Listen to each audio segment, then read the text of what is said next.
Yeah, frame me up, please. Do you have the headphone jack? Just so I can... somewhere in the front. Is that the front? Don't worry about it. It's a very low production. 2 pub talks in a week. Do you know? Well, yeah. That's a record, mate. It's not bad, is it? Especially usually, because Usually at this stage, we're in bits. usually at this stage of the game, we're speaking gibberish. Well, listen, we've only just started. Right, ready? Rolling? Okay. Cheers, my friend. Cheers, mate. Winner's piss.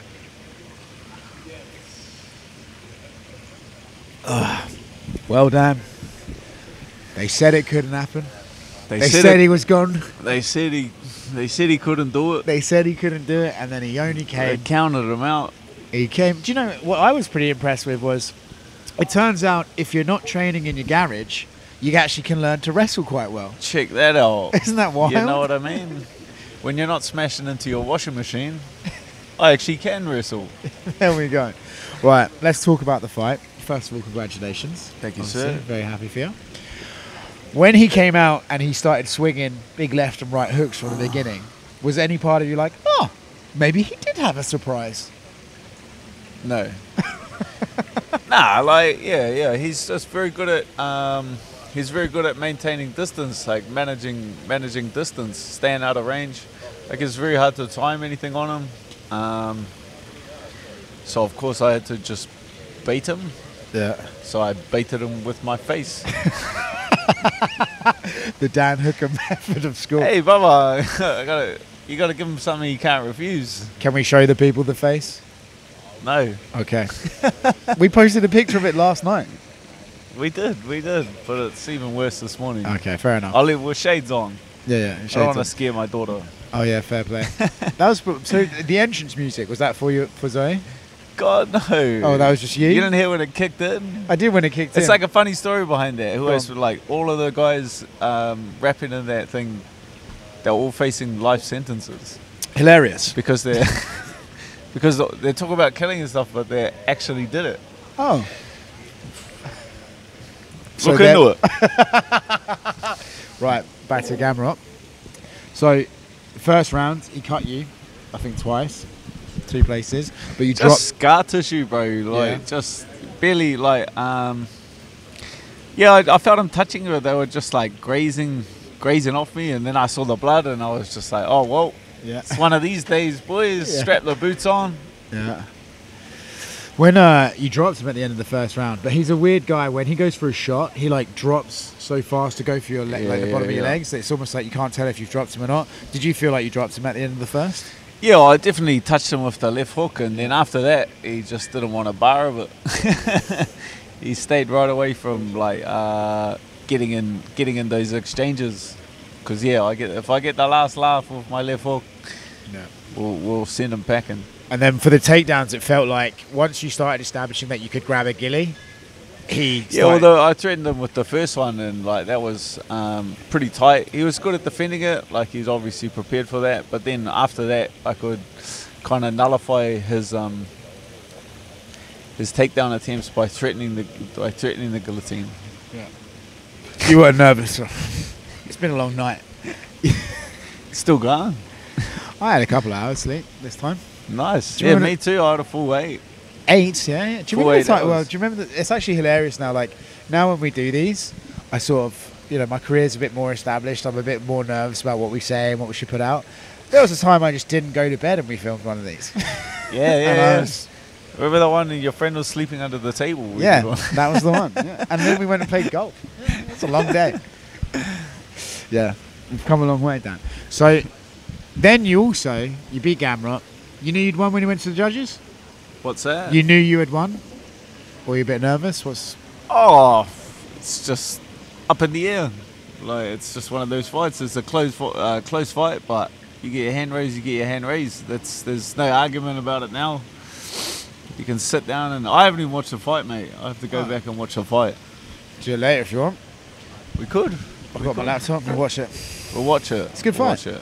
You did, as you said I've to heard. Sean and Hunter, I finally made him exciting. I said that before the fight. I said this is going to be the most exciting fight of this bloke's career, and that's because you locked them in a cage with me, brother. Yeah. And then so I met Dan after the event, and I would say he was well lubricated by that point. And then I was in and out of the hospital within an hour. They just did the normal like CT scan, couple X-rays just to make sure there's no fractures. So no fractures, no broken bones. Clean as a whistle, boy. So it's all just superficial, and I heal like Wolverine. So yeah. By the time I get back to New Zealand in a couple of days, I'll be. I told you yesterday, but I'll tell the people. That I called my mum and was like, Dan won, and she went, oh great, and I was like, yeah, he's just at the hospital now. She went, I thought you said he went. I went, well, win or lose, yeah. Part of the parcel. I go to the hospital. Yeah. I'm a regular. I'm a regular. I mean, got my stamp card. Nah, like that. I've got my hospital band and a VIP for the after party because I always make. I got my priorities. You get in yourself to the party. So, like I said, when I met you, you were well lubricated. Then I joined you on that journey quite quickly, and then we were walking through the hotel lobby, and Hunter Campbell was there. My boss's boss. And I said, do you think you should talk to Hunter Campbell right now? And you went, Hunter Campbell's there, and moved me out the way and marched right over to him. He goes, who do you want to fight next? And I said, I'll smash any of the dogs. I said, give me every last one of the dogs. He's just, but my manager Ash was there as well, and he's just like, how about I do the matchmaking, Papa? Yeah. I said, I was like, I'll smash any of the dogs. I said, I'll do it for free. Ash is going, whoa. Yeah. Reel it in, Dan. Reel it in, mate. After you'd walked off, Hunter saw me and went, what the fuck are you doing here? And then he looked at you and then me and went, oh no, and walked away. But I don't know if it's not announcing anything technically, not that you haven't done that before, but it seems like next up is... You say it, I'm not going to say it. Oh, Charles. I don't know. It's Charles Oliveira. I don't know what's next. It's Charles Oliveira. Yeah, they want Charles. That's a good fight. I mean... It's a great fight. Yeah. No. But there's like heaps of cool shit I can do. You know what I mean? Yeah, the lay of the land is pretty crazy, bro. Like, it's such a wild sport as well.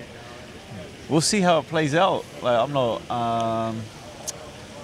I didn't love necessarily that you called out Connor in your post-fight speech. It puts me in an awkward situation. I don't necessarily call him out. I just said, like, because I am an absolute troll. Yes, so it's like true. The biggest troll move you could do of all time is to snake that fight off channel. Like, he waits all that time and then Connor just fights me anyway. Like, that would be gold. Like, I would feel like the biggest snake troll of all time. Yeah, that's what you get for fucking beating me. I mean, I'll get my black belt in Troll Olympics. I like that. But if it is Charles, you're okay with that fight? Battle of the Blondes, as we said before. Oh, bro, I couldn't care less, mate. I couldn't care less. I like even all of them, bro. Even Arman, I said to Hunter, I said to Sean, I said I'd like to fight Arman, like, because, screw it, you know. We'll go the toughest way to the title we possibly can, and that's Turner, Gamrot, Arman, Islam. Like, I just don't care, brother. Like, I would prefer the hardest road to the title that I possibly could. Well, Arman is meant to be. I remember, dude. Fuck. I don't know if we're talking too much behind the scenes here, but it was Joe. I said I hate the prick. Yeah, we'll get into that. I told Hunter, I said I'm gonna smash his face, and I said I hate the dog.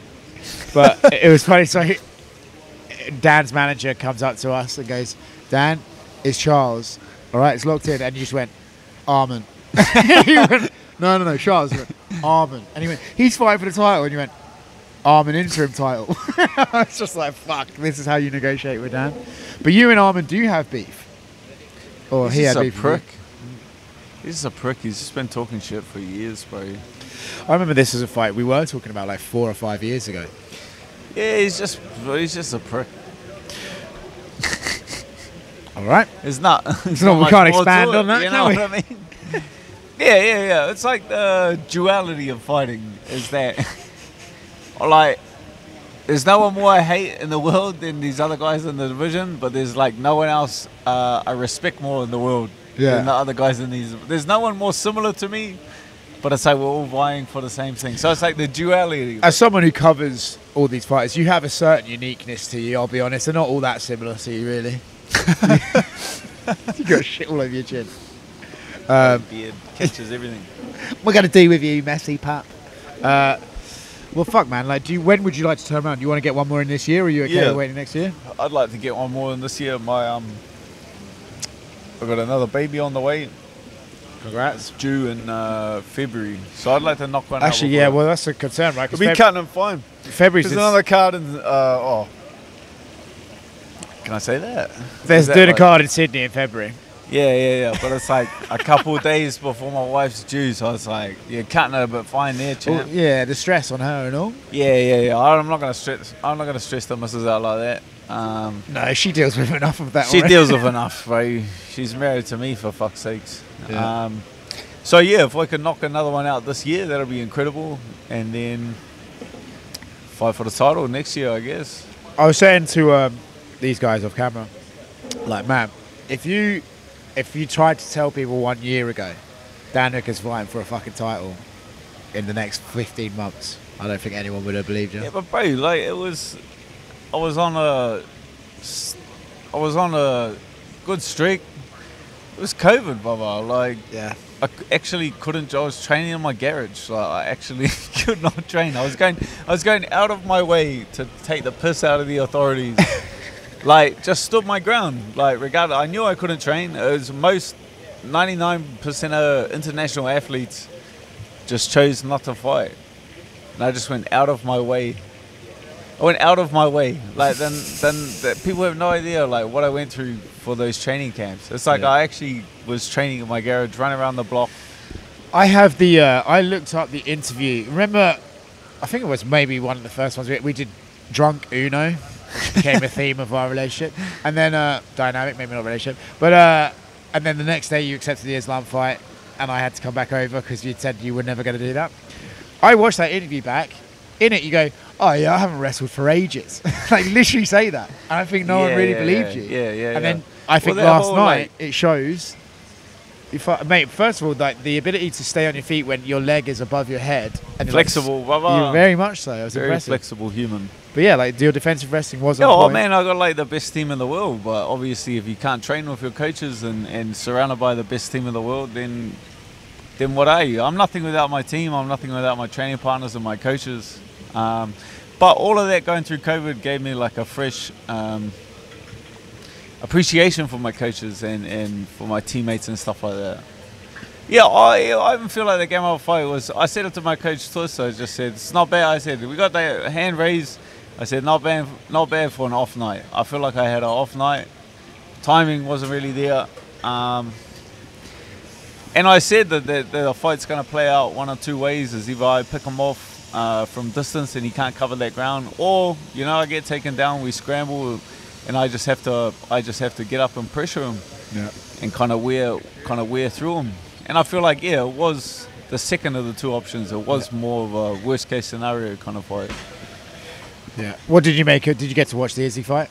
I haven't watched any of it. I haven't watched. Oh, you were at a hospital. Yeah, I forgot about that. Yeah. They're full on. I was trying to stay. I heard Kai's walkout music, and I was like, I ain't leaving. And I tried to storm out, and they were just full on like, nah. Dana White said you gotta go, brother. I heard you also were genuinely upset they didn't have a beer waiting for you. I was genuinely pissed off. Arabella was like, Daniel, I'll actually get fired. I said, put it in a coffee cup and hand it to me, champ. Or I ain't doing fucking media. I said, I ain't doing media. And then I tried to do media anyway, and I was like, because I was like leaking out of my face, they were just like, nah, we're not. They go, we're not gonna let you do media. I said, oh, you don't want that real shit. Yeah, I was like, you don't want to see how it really is. Yeah. Because this ain't even maybe top 10, brother. Like in terms of banged up after fights, like small potatoes. This one, it's all like just the Jalen Turner one was pretty rough. Well, that's just because the broken bones in there, the eye and the arm. Yeah. So two broken bones.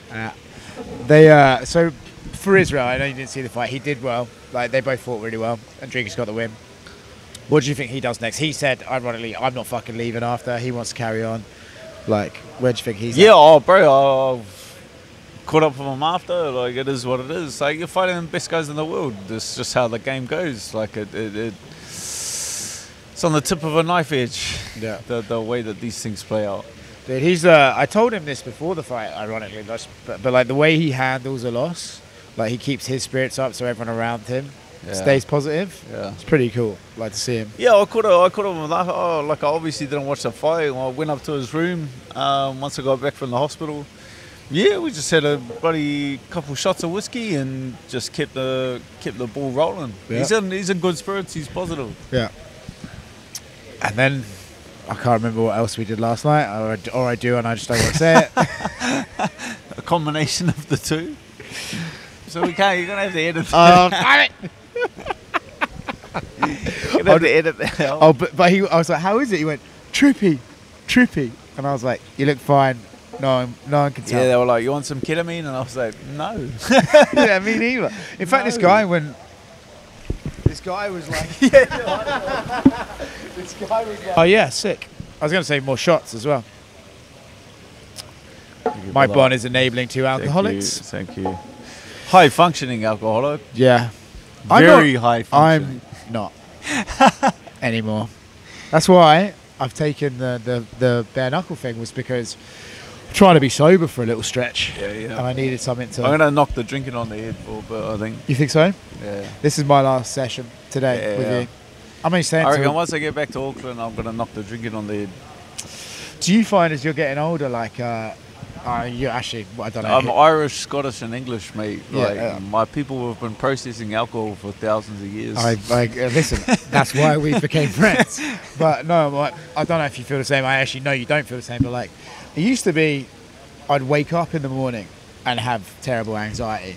Now, as I'm getting older, I get into bed and it already hits me. I don't even get a good night's sleep before I start thinking about all the mistakes I've made. Yeah, I don't get anxiety. No, you didn't strike me as a man who would.